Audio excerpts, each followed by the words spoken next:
What are you Are you humping me? You are humping me. Get off, champ. No, sir. I'm about to WWE you, boy. Hey, get out the camera, baby. Champ, you wanna be famous? Come on, get up here. Bro, he using me. He said, yeah, I wanna be famous. Look at it.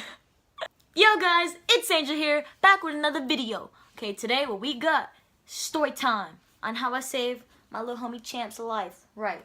Oh, yeah. So what we doing is we gonna take it back to July 4th. Is whenever, man, I got itch. You got fleas, bro? You better not have no fleas, bro. Okay, so it was July 4th. It was the 4th of July.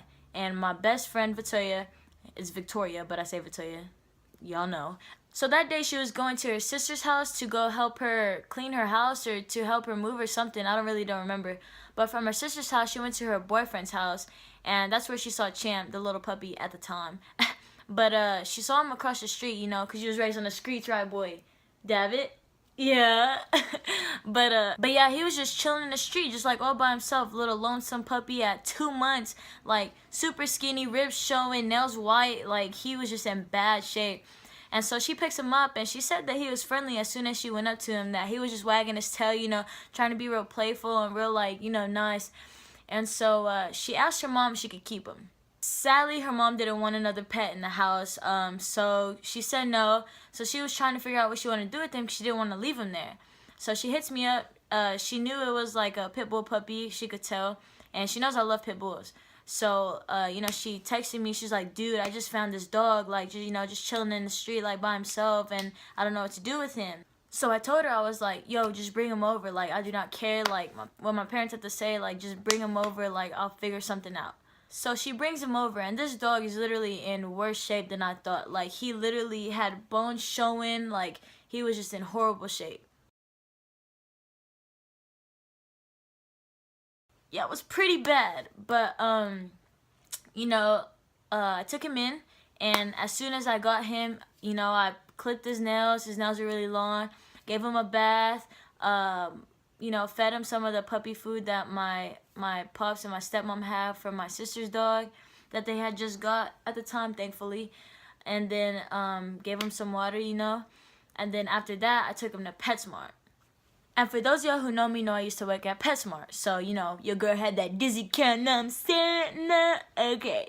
So I went to PetSmart and bought him some food, you know, his own food. And then I bought him what they call a puppy kit. It's like $20 and you get like a bunch of coupons for like stuff you need for puppies, like bowls and like, you know, training, grooming, whatever. And you pretty much get your money back for it. So I bought one of those and, you know, I left. So when I left from PetSmart, I went to my mom's house and this is where I lived. So if this puppy was going to be with me, it's going to be at my mom's house. You know, I don't live with my pops because they're separated, whatever.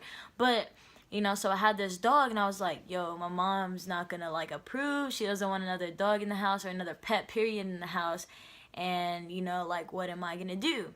So I pretty much just tell her the story of, like, what happened and, like, why he's here and why I have him in the house and this and this and that. And she was kind of like upset, like, you know, I don't want another dog in the house, you know, we're not going to be able to keep him, so you're going to have to find somebody to take care of him, or somebody to keep him. And then I was like, okay. So, like, you know, we agreed to, like, have him in the house for a little bit until I could find him an owner. But another downfall is that not only did my mom not want another dog in the house, but I was going to go to college literally in August. So July to August, I literally had to find somebody to keep him, like, before I went to school. And I was going to be an hour and a half away. So, you know, I wouldn't really be able to take care of him that much because I'd be living in dorms and stuff like that. So, you know, I pretty much had to find somebody ASAP. So after a couple days of me telling her the situation, you know, we agreed that, you know, we'll just take care of him until we find somebody that will keep him. He is licking my knee right now, so excuse him. So since I was taking care of him, you know, I wanted to take him to the vet and make sure he didn't have anything wrong with him. No worms, no parvo, no anything like that. Make sure he was all good because he was in really bad shape. So, you know, I was concerned. And, you know, dogs need their shots. If y'all don't know that, dogs need their shots. So if you want a dog and you have a dog, make sure they have their shots. But I took him to a vet and, you know, he got his first little round of shots. And they found out that he had worms. And I was like, oh, man, my little homie has worms. Like, what am I going to have to do? So, you know, they prescribed him some medicine, and I had to give it to him every day and make sure that he had it, like, you know, in his system, like, every day and until the bottle finished. And then, after that, you know, I kept, you know, taking him to the vet, making sure he got his next round of shots.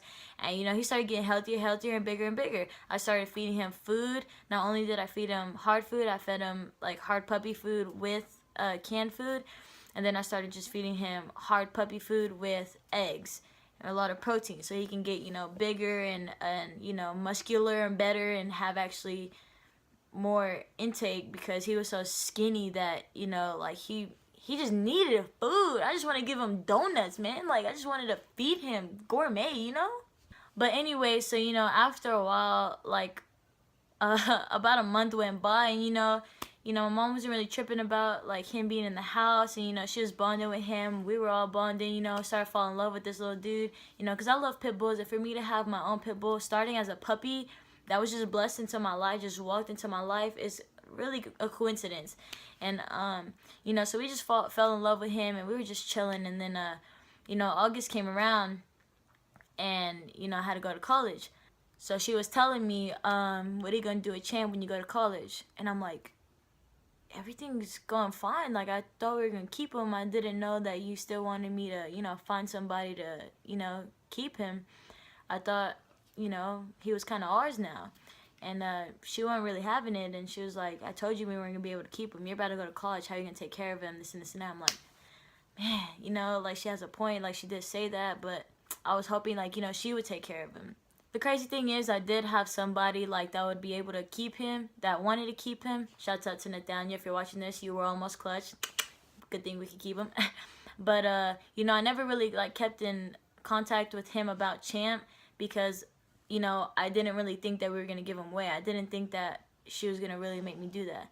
And, you know, this was a time, so I did hit him up, and I was like, look, like, I'm about to go to college. My mom doesn't want to keep him. Like, do you think we can, you know, figure something out on when I could drop him off, and, you know, pretty much get all his things from my house to your house. Honestly, don't remember how that conversation with me and my homie Nathaniel went, but I know, like, after a week, I told my mom, like, hey, like, I do have somebody that would, you know, take care of Champ, so I'm gonna go ahead and, like, you know, figure something out to take Champ to him. And then she was like, what do you mean? I'm like, you wanted somebody to take care of him, like, you didn't want to keep him. And she was like, we're gonna keep him. And I was like, no, right, Champ, you're so happy, right, buddy? You were so happy, yo. You know, it's so crazy though, because, like, I was literally getting ready to, like, tell my homie Nathaniel, like, you're about to have Champ, like, I'm about to have to give Champ away to you, like, my mom's not gonna let us keep him, like, this and that. And she ended up changing her mind, because I did have to tell Nathaniel that at one point. But the fact that she changed her mind and said that she wants to keep him, I was like, oh my gosh, it was so, you know, relieving, because, like, I fell in love with this little dude. Like, this is my little homie. Like, we're buds, right, Champ? No? Okay. But I believe my mom let me keep him because, you know, from jump, like, I was instantly taking care of him. I was making sure he had water, making sure he had food, making sure I would mix up his food with eggs, and you know, freaking be a chef, you know, Chef Boyardee Angel, you know.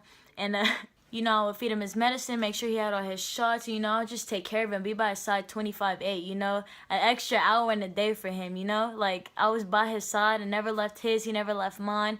Everywhere I could take him, I would take him, you know. I even took him to the mall with me. Like, we just had a bond that nobody could break, and I think my mom saw that, and I'm glad she did. And I just thank my best friend so much for, like, you know, picking him up and deciding, like, hey, I think Angel's the best fit for him, that I think she'll know what to do. She'll know what to do. And, you know, gladly I did, and he's here. So, but I named him Champ, short for champion, because he's my little champion. You know, he was living out on the streets, you know, like his mom. What? But no, on a serious note, like, he was really out there in, like, the streets, like, all by himself at 2 months old. Like, how scary was that, like, for him, you know? Like, I don't know where he'd be if my best friend never found him, or if, like, you know, he never came and been in my arms, you know, where he'd be, if he'd be dead or alive. He was literally out by himself at 2 months in the streets. But, you know, I'm glad to say that he's my little Champ, you know, and I love him so much. Champ, come here. Come here, buddy. Come here. And he ran away from me. He doesn't love me. But yeah, this is Champ. Say hi, Champ. Hey. And he's, like I said, he's probably going to be in a lot more of my videos, and as you can tell, he loves me, kind of, not really. But I'm glad I got to share this story with you guys. It means a lot to me, you know, or he does. Y'all do, of course, both of y'all, you know. And I'm stuttering, so I'm gonna go ahead and cut this. But if you like these story times, you know, go ahead and comment. Let me know what story time you'd like for me to do next. Or, you know, if you like Champ in my videos, what video you'd want to see. Or, you know, just say you like Champ in my videos. He distracted me, I'm sorry. But sadly, it is the end of this video. And like I always say, stay cheers, stay you. But yeah, this is Champ. Going on 6 months. Strong, right? Yeah. Well, say bye to everybody. Say nice meeting you. Say bye. Ah.